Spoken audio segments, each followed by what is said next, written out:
그 지난 도시계획 100년간 최대 사건 또 최고의 정책을 제가 그 그린벨트라고 이제 제가 메모를 했는데요. 이 그린벨트가 처음 취재한 것이 영국 런던에서 시작됩니다. 산업혁명 이후에 농촌 인구가 런던으로 몰려 들어왔습니다. 그러니까 준비되지 않는 런던시는 주택 문제, 환경 문제, 교통 문제, 굉장히 문제가 나죠. 그래서 이래서는 안 되겠다. 그래서 도시 외곽에 그린벨트를 쳐가지고 더 이상 인구 유입을 막아야 됩니다. 그리고 그 대안으로서 런던 주변에 위성 도시를 건설해가지고 소위 말하는 뉴타운이죠. 뉴타운을 만들어서 중간 댐을 만들어서 인구를 거기서 흡수시킨다 하는 것입니다. 근데 그건 우리나라에서는 지금도 그 그린벨트가 1971년도에 쳐졌는데요. 그 어떻게 했는지 아무도 모르거든요. 그 당시 그린벨트라는 그 언어조차도 우리가 파악을 잘 못하고 있었답니다. 그린벨트가 뭐냐? 그건 영어로 그린벨트니까 거기 들어가는 사람들이 영어 그린벨트니까 여기 들어가면 상당히 좋은 혜택 지역이구나 이렇게 생각하는 사람도 많았습니다.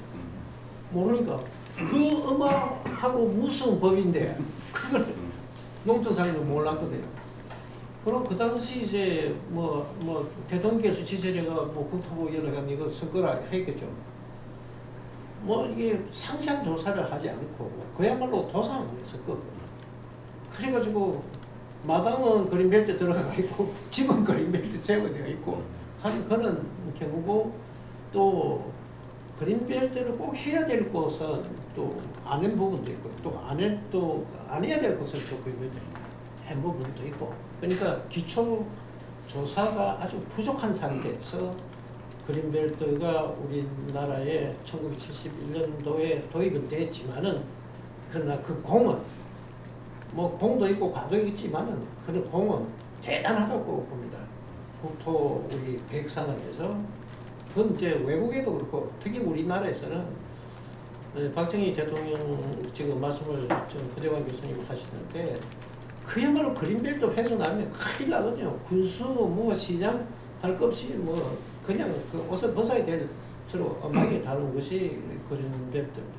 그린벨트인데 이 거대한 것이 2009년쯤 해가지고 해제 수순을 받게 됩니다.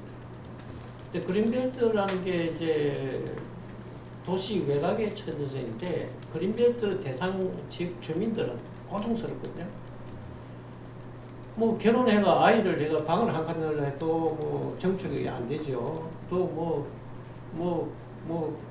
부동산 매매도 안 되죠. 땅값도 안 올라가죠. 그리고 그동안 엄청난 고통을 받았습니다. 제가 언제 그 공문을 쓴 적이 있는데, 이 그린벨트는 누구를 위한 것이냐? 도시를 위한 것입니다. 고통은 그린벨트 주민이 받고 있다.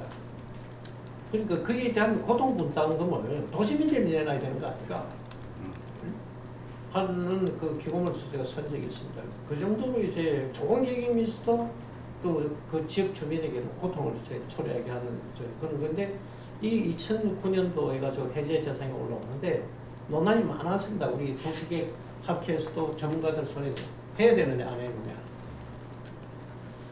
주택 지을 땅이 없고 또 여러 가지 도시가 지금 그 팽창해지는데 땅 없으니까 결국 이제 제일 손쉬운 방법이 토지를 공급한 방에 그린벨트거든요. 그러니까 그때부터 이제 훼손되기 시작했는데, 이 그린벨트 해제할 당시에 이제 찬성하는 팀, 우리 교수들도 마찬가지 찬성팀이 들어간 사람도 있고 반대팀이 들어간 사람도 있고 논란이 많이 있는 끝에 결국 그린벨트가 됐습니다. 근데 이거 해제 자체도 공과가 있습니다. 어떤 잘 된 부분도 있고 잘 못된 부분도 있는데, 그러나 이거 정말 조심스럽게 했어야 되지 않았느냐. 해제에 대한 불가피한데 어떤 책에 따라서 불가피한데, 그러나 이것을 뭐 총량제로 해가지고 논아준다든지 뭐 이렇게 할 것은 되지 않느냐. 그 도시에 따라서 그 지형에 따라서 이렇게 잘 파악해가지고 뭐 부분적으로 해제 불가피한 상이기 때문에 해줄 수 있어도 그러나 뭐 그냥 어떤 그런 심층적인 고민을 하지 않고 해준 거는 지금도 조금 아쉬운 감독하고 있습니다. 치기는 아주 잘 치는데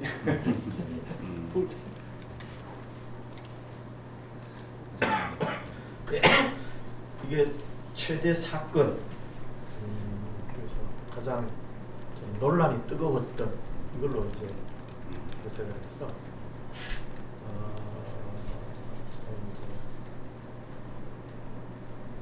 신행정 수도로 출발해서 마지막 결론은 행정중심 복합도시 결론 났잖아요. 신도시 하나 만들면서 전 세계 어느 나라나 고공동서를 불문하고 우리나라 이 세종시만큼 치열했던 경우는 없습니다. 헌법재판소를 두번 갔어요. 그렇죠. 신행정 수도 처음 가서 위헌 판결을 받았고 그 다음에 나중에 행정중심 복합도시를 또 이제 신행정 수도 반대했던 측에서 헌법재판소에 갔다가 이건 합헌 판결을 받았고 두 번의 헌법재판소를 다녀오고 국회가 3번 의결을 했어요. 그러니까 신행정 수도 의결하고 그 다음에 위헌 판결 나오고 난 다음에 행정중심 복합도시를 새롭게 또 의결을 하고 그 다음에 MB가 들어와서 기업도시로 바꾸자 이래서 기업도시 그 행정수도의 그걸 바꾸는 내용을 바꾸는 법을 올렸는데 그걸 또 부결시키고 이렇게 해서 최종 결정이 된 겁니다. 이렇게 되면서 오랜 기간 찬성과 반대, 지역별로 또 진보와 보수 이렇게 나눠진 적이 사실은 격렬한 논란을 벌인 적이 없었어요. 네. 지금은 뭐 모두들 당연한 것으로 받아들이고 있지만 이런 도시 하나를 가지고 이렇게 뜨거운 국민 전체의 관심과 논쟁의 대상이 된 적이 있고 최고의 율사들이 동원돼서 최고위원장은 모르겠지만 신행정 신도시 하나 만드는 것이 헌법에 부합하는 하느냐까지 검토한. 그리고 이거를 저는 최고의 정책이라고 최고의 정책, 최고의 법령은 그런 당연한 의미로 행정중심 복합도시 건설을 위한 특별법이 있습니다. 그 특별법이 가장 저는 최고의 법령이라고 생각되는데 이유는 우리나라에서 최초의 신도시가 만들어졌던 게 아시다시피 화성이잖아요. 수원 화성 정조 때 정조가 엄청난 절대 군주였던 정조가 엄청난 열정을 기울여서 수원 화성을 만들었지만 그 당시 이제 추진위원회 위원장이 누구였냐면 정약용, 다산 정약용이었어요. 근데 그때는 신도시를 만들기 위한 특별한 정부 조직이 없었습니다. 근데 여기에는 이 특별법에는 건설청이라는 특별 조직을 만들었어요. 한시적.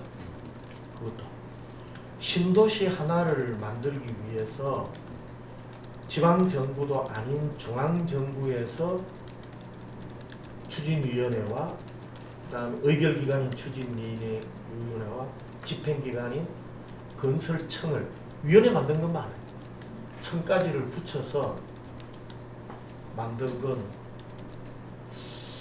저는 다른 나라에서도 좀 더 알아봐야 되겠습니다만 다른 나라에서도 브라질 이런 데서도 브라질리아 할 때도 없었던 것 같아요. 그래서 그런 의미에서 최고의 정책이다 보고 또 이게 신행정 그러니까 행복도시가 우리나라 계획 기법의 다양성을 높이는 데 큰 기여를 하고 있어요. 지금 예를 들면 이런 겁니다. 보통 우리가 지금 아까 총장님이 수도권 근교에 만들어진 신도시들은 아파트. 그래서 이게 우리나라는 언제부턴가 이제 신도시 만들면 제일 큰 일이 뭐냐 하면 아파트 지을 수 있는 공동주택 단지를 그렇죠? 입지를 정하고 그걸 이제 디벨로퍼나 건설업체들한테 분양을 하잖아요. 그럼 그때 주로 최고 가격을 선회거나 그렇죠? 추첨을 하거나 이렇게 하는데 초기에는 신흥경수도 그렇게 했어요. 그리고 최초에 만들어진 아파트 단지는 정말 좀 안타깝게도 수도권 외곽에 만들어진 택지개발지구의 아파트랑 차이가 없습니다. 그러나 그 이후에 좀 자리를 잡으면서는 뭘 보고 결정했냐면 제출한 계획서. 당신이 여기에 아파트를 만든다면 어떤 아파트를 만들 거냐. 그 계획 도면이나 계획서를 보고 전문가들의 토론을 거쳐서 결정했어요.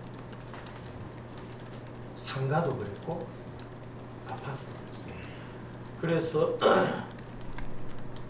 일부 지금 완공이 됐습니다만 세종시에 가서 아파트 형태를 보시면 매우 다양하고 창의적인 아파트들이 들어서 있습니다. 그래서 뿐만 아니라 또 뭐 이런 그래서 그걸 하기 위해서 뭐 여기는 우리가 그동안 제도로 있다가 제대로 활용도 못했던 특별계획지구 같은 거는 아파트 지정을 해가지고 뭐 그러면 이제 특별건축지역으로 지정을 해서 현상 공모를 할 수 있고 이렇게 해서 아파트가 신도시의 어떤 명물 또는 신도시의 이념을 나타내는 어떤 상징 건축물로서도 가능할 수 있는 그런 근거를 만들었고 상가 같은 것도 우리나라는 상가 같은 거 보면 면적이 좁잖아요. 비싸니까. 그러면 그리고 우리나라는 주차 제도가 이상해서 모든 주차 문제를 개별 상가가 다 해결하겠잖아. 그러면 그 상가 좁게 들어가고 안에 들어가서는 제대로 된 주차도 못하고 이걸 지금 세종시에서는 통합해서 상가 건물은 위에 뭐 개별이지만 지하 주차장은 통합 주차장으로 하는 제도를 시행을 하고 있어요. 기법들을. 그래서 이건 우리나라 도시계획 100년 사정 최대의 논란을 거쳤지만 결과적으로는 최고의 어떤 도시계획 기법과 그 다음에 이 최고의 도시를 만들기 위한 정부 조직체와 거기는 특별법에 보면 정부 조직체뿐만 아니라 정부 돈을 1조 4천억인가까지 넣게 돼 있어요. 오로지 그 신도시에만 써. 물론 이제 광역 인프라 구축에 많이 들어갑니다만 청사진. 근데 수도권 외곽에 만들어진 모든 신도시 중에는 정부 돈을 한 푼도 안 들어갔어요. 전부 거기에 개발 이익으로 뭐 광역교통 부담금 내고 이렇게 하는 거죠. 네. 그런 의미에서 우리나라 도시개발사의 한 획을 긋는 중요한 정책이었다. 그렇게 보고 있습니다.